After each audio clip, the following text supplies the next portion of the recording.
What's going on, guys? Welcome to Frank's Media and Reviews, and in today's video it's going to be a couple 4K reviews to just fun slasher 80s campy movies, and that is Sleepaway Camp 2 and Sleepaway Camp 3 Teenage Wasteland. This is a great sequel from the first one. It's a little bit more fun, but it still has that, I don't know, charm. This one is just more comedic tone than the original. And the third one is just not as good as the second one. That's for damn sure. But it's still fun to watch. But the sequel, Sleepaway Camp 2, is a very good sequel, guys. So yeah, this is just a 4K review, and just my opinions about the films, guys. So hit the like and subscribe button if you do. I really appreciate it. Check out my tier memberships. Also, what's your favorite in the franchise? Because I believe there's one more and another one that's technically not a Sleepaway Camp movie, but it's like loosely connected. I believe so. So let me know in the comment section. Again, what's your favorite one in the franchise? Mine is the first one, of course, but the sequel is very, very fun. So what is Sleepaway Camp 2 and 3 all about? Well, the second one takes place 5 years later. Angela has a full-on operation to transition to a female, and this takes place 5 years after the first one, and it takes place in a new camp site called Rolling Hills. But it's like in the same area. It's just renamed. So it went from Arwalk to Rolling Hills. And yeah, this is just Angela becoming a camp counselor. And this has a ton of kills, man. If I remember right, there are 19 people who meet their demise. And it's great. Some of the kills are fantastic in this film, guys. Angela is played by Pamela Springsteen, who is the sister of Bruce Springsteen, but she is fantastic as Angela. I really do have to say, like, she is great. I love the playful style that she has in both of these two films. But like I said, the sequel is just really good, and you're there to have a good time.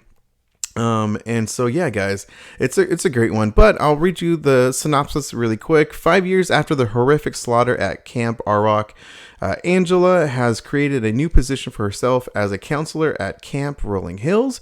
Angela is about to teach bad campers a brutal lesson in survival when they are sliced, stabbed, and drilled, and much worse. Dude, yeah, seriously, man, like, I just love, some of the cool kills. The end of the movie is great. Again, it just has a more playful tone. So some of the actions that take place from other counselors is a little silly and a little over the top, but it's fantastic, guys. Seriously, this is a great one. Sleepaway Camp 3 takes place a year later, and the beginning of the film was pretty funny when the news reporter is introducing the people who created this camp, and yeah, guys, it's just a silly film. Again, not as good. Angela is back as a counselor, and like I said, this takes place a year later. And yeah, everything's just kind of like toned down a little bit, at least like kills graphic wise a little bit, but there's a reason for that. But regardless, guys, it's it is still like a fun film, but not as good as 2. I said it a bazillion times, but it's true. So I'll read you the back of 3. Camp New Horizons is hosting an autumn retreat, bringing together a group of obnoxious rich kids and swirly city thugs for an experiment in sharing. Under an inept management, it is the ideal setting for the notorious psychopath Angela Baker. to join the camp and do what she does best, eliminating immoral teenagers with anything she can get her hands on. And that's definitely true, guys. Let's do a little unboxing. Here is the 4K slipcover. There it is.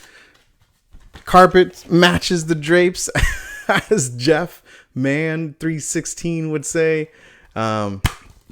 Nothing too crazy. There is the disc art right there, and the sleeve is not reversible. It's all white. So there we go. And then the next one is Sleepaway Camp 3. Here we go. Again, I didn't get the alternative slip covers. They look really cool. The poster looks cool, but I just didn't get it. And here is that, and here is the disc art. I really do like when companies add a little art to the disc. 4K transfers to these they're both taken from the Interpositive, and they're in Dolby Vision. They're in DTS Master 5.1 and in Mono. I want to say, is it 5.12? No, it looks like it's DTS Mono. I apologize. So overall, sound quality is pretty good. No complaints. Dialogue was clear. No popping of the audio. So it's just a crystal clear audio. So let's talk about the 4K transfers for these two films with 2 and 3. And 2 opens up during a campfire setting at night, and the nighttime scenes just look fantastic. Great contrast with the dark elements, the dark setting, and then the campfire just looked pretty good. Clothes looked really good, of course, but again, the clarity, the detail just looked pretty good. It wasn't crystal clear. It's nothing like a Poltergeist 2, Killer Clowns or anything, but with the elements that Scream Factory worked with, I thought both of these looked really good. Again, daytime scenes look very good. They pop. The foliage, the green colors really do stand out. Of course, there's some other scenes that just make the 4K kind of just pop with like the kill scenes, practical effects.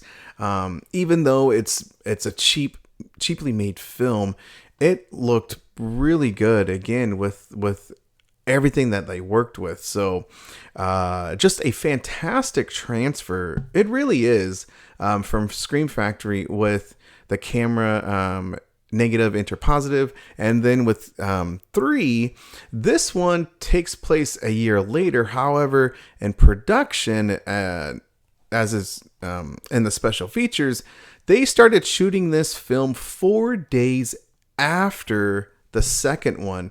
So that's why they originally wanted to have it take place during the summer, but because of the scenery, of the weather, they had to place it during the autumn time.